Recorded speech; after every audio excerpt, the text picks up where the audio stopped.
La présence d'Arméniens en France est très ancienne. Longtemps, leur présence se limita à quelques lettres des voyageurs et à des commerçants. Les liens entre Français et Arméniens sont plus anciens qu'on ne le dit souvent. Ça vient de la dynastie de Lusignan, depuis les années 1300. Mais en fait, l'émigration collective des Arméniens de Turquie en France commence en 1915. C'est une émigration politique et forcée. C'est le cas de la France, à qui il faut des hommes pour réparer les pertes de la Grande Guerre. Les Arméniens sont directement embauchés par les entrepreneurs français. Ils ont ainsi le triste privilège d'être à la fois des réfugiés politiques et une main-d'œuvre importée. La France avait nourri leurs rêves. Elle devient pour eux une terre d'asile et un havre de liberté. Venant par bateau de Grèce, de Bulgarie, de Syrie, du Liban et de Turquie, surgit des orphelinats, les Arméniens débarquent à Marseille portés par un véritable désir de reconnaissance et de reconstruction.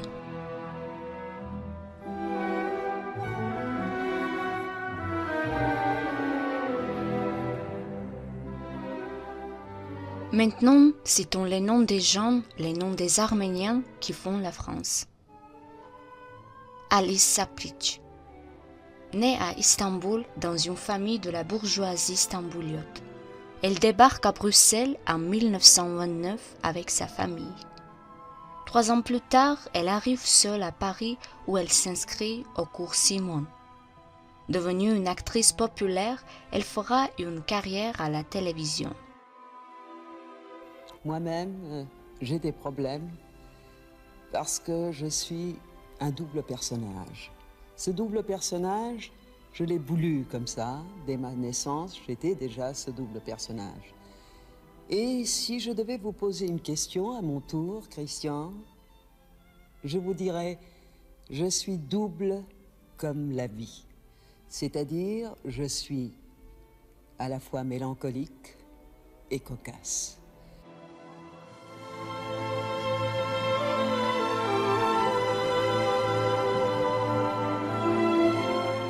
Patrick Devedjian. En 1919, un ingénieur de Constantinople s'installe en France. Son fils, Patrick Devedjian, fait ses études au Collège arménien de Sèvres. Il milite à l'extrême droite française au cours de ses études de droit à Assas. Devenu avocat, il fait une carrière politique. Il est maire d'Antony depuis 1983, député depuis 1986. Et ne rate pas une occasion de rappeler ses origines arméniennes. Mais bien entendu, il y en aura d'autres, parce que c'est très difficile d'assurer une sécurité totale. Je pense d'ailleurs que les fichiers S, bien entendu, des gens préconisent des mesures radicales à l'égard de tous les fichiers S. L'expulsion, le Front National l'a Il y en a 12 000.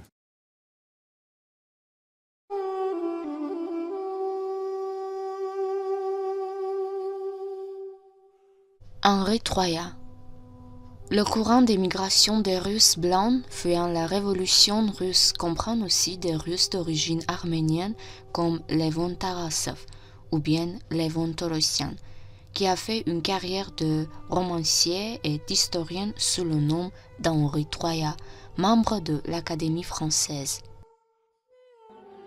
Nous avons ici pas mal de bêtes dont certaines ont été recueillies, car notre fille a autant que nous, sinon plus, la passion des bêtes, et elle nous confie souvent ses chiens et ses chats qui sont pensionnaires chez nous et qui passent la moitié de leur vie dans notre maison.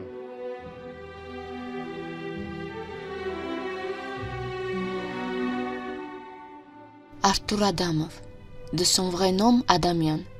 Il est un écrivain, traducteur et auteur dramatique français d'origine russo-arménienne, né le 23 août en 1908 à Kislovodsk.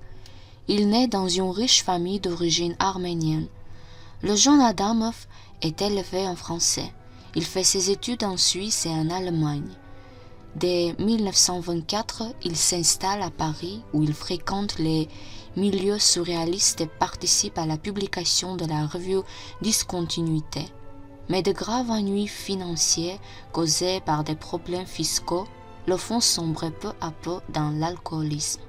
Il est mort le 15 mars en 1970 à Paris, des suites d'une surdose de barbiturique. En tous les cas, je sais qu'Artaud avait un sens de l'humour qui nous le faisait aimer beaucoup, en dehors de l'étonnant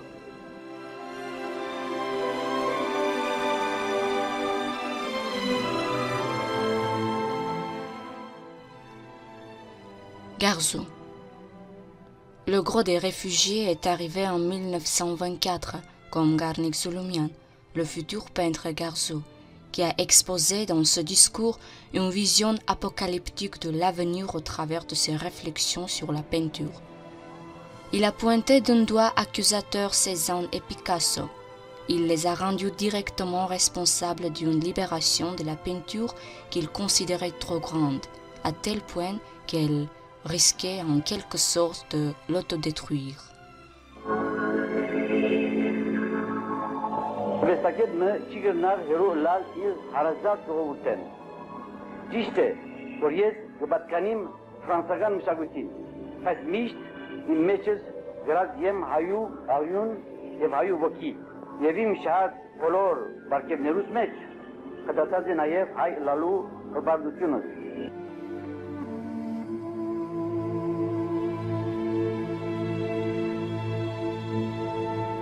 Jean Janssem. Un autre peintre français d'origine arménienne, Jean Janssem, ou bien Oannes Semerjian, passe son enfance à Thessalonique en Grèce et arrive en France à l'âge de 10 ans, où il commence à peindre et suit des cours du soir à Montparnasse. En 1957, sa carrière devient internationale. Il expose en Italie, en Suisse, en Angleterre et surtout aux États-Unis, à Tokyo. En 2002, il se rend en Arménie pour l'inauguration officielle de son exposition Massacre au musée du génocide à Erevan. Ամենեն մեծ փափակը հայերուն մինչև այսօր ունենալ երգիրը, ինչպես մարդ կփափակի ունենալ դումը։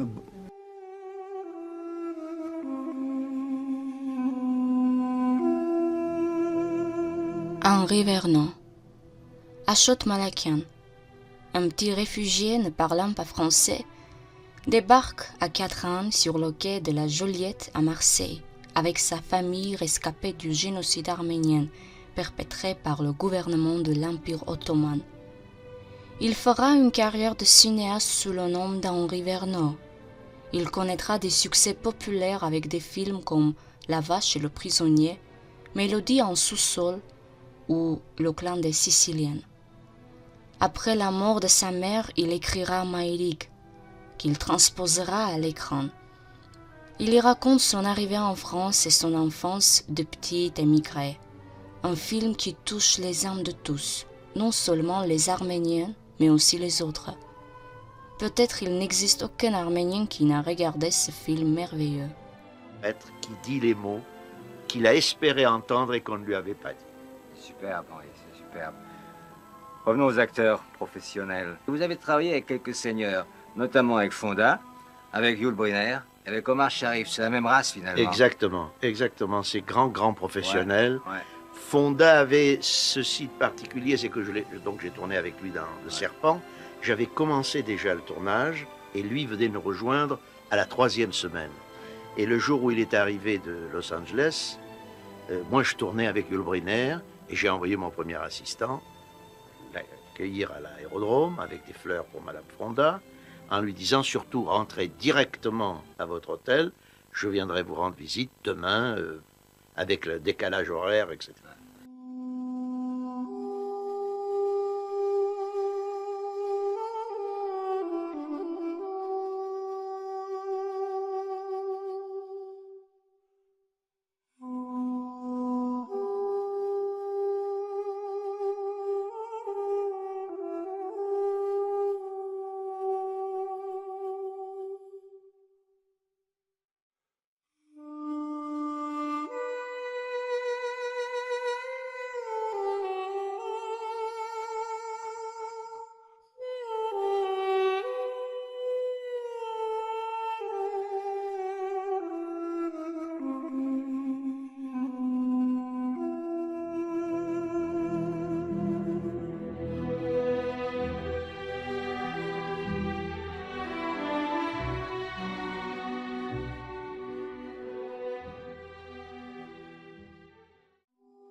Charles Aznavour. En 1924, c'est l'année de la naissance à Paris de Charles Aznavourian. Son père, un Arménien de Géorgie, avait épousé une Arménienne de Turquie, la seule rescapée de sa famille. Elle était absente du village ce jour de 1915 où les siennes ont été massacrées. Le couple a ouvert un restaurant et le jeune Charles fréquente l'école du spectacle. Charles Aznavour est devenu une star internationale de la chanson francophone. Il est aujourd'hui résident fiscal en Suisse. Il avait fait un voyage discret en Arménie soviétique en 1964. Son vrai retour date de 1988 à la suite du terrible séisme. Il crée la fondation Aznavour pour l'Arménie. Depuis, il a été nommé ambassadeur itinérant de la République d'Arménie. Enfant de l'émigration, il a ouvert son dernier récital par les émigrants. En décembre 2008, il s'est vu conférer la nationalité arménienne. La bohème, ça voulait dire on est heureux. La bohème, nous demandions un jour.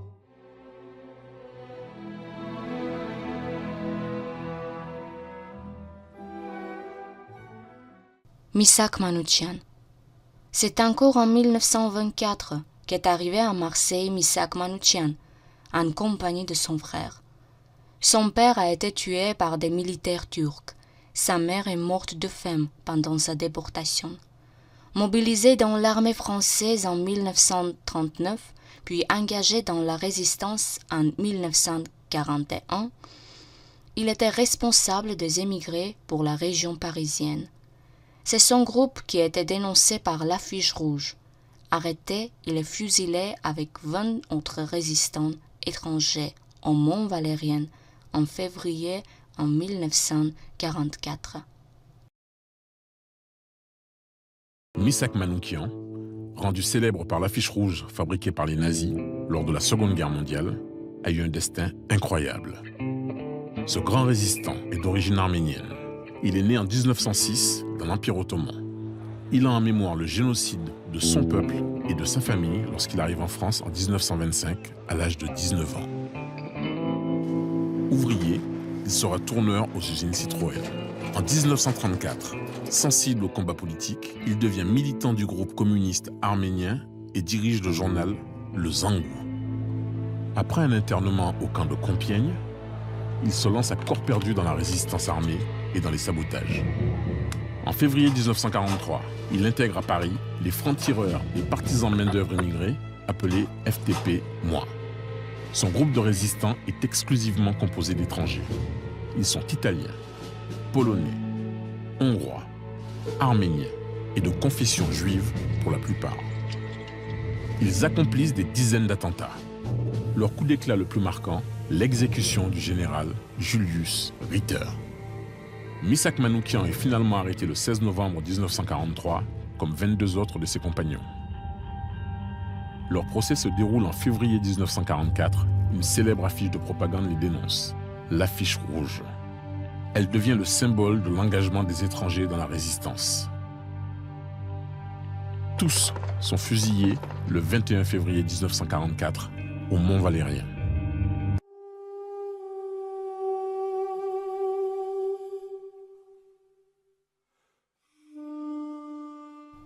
Rosie Armen.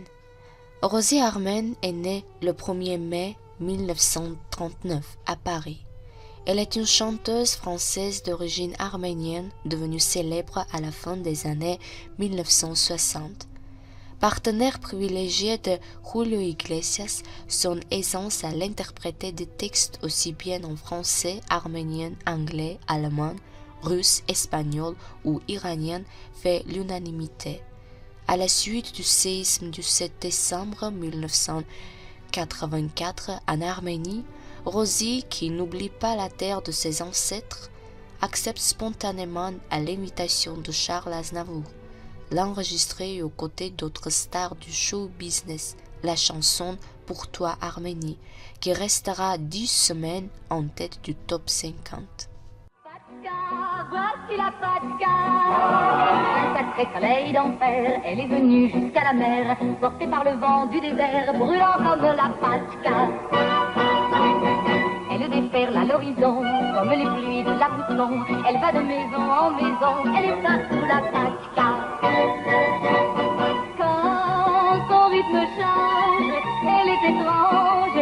Pourtant, écoute-la, dès qu'elle commence, tout en cadence, on fait claquer nos doigts.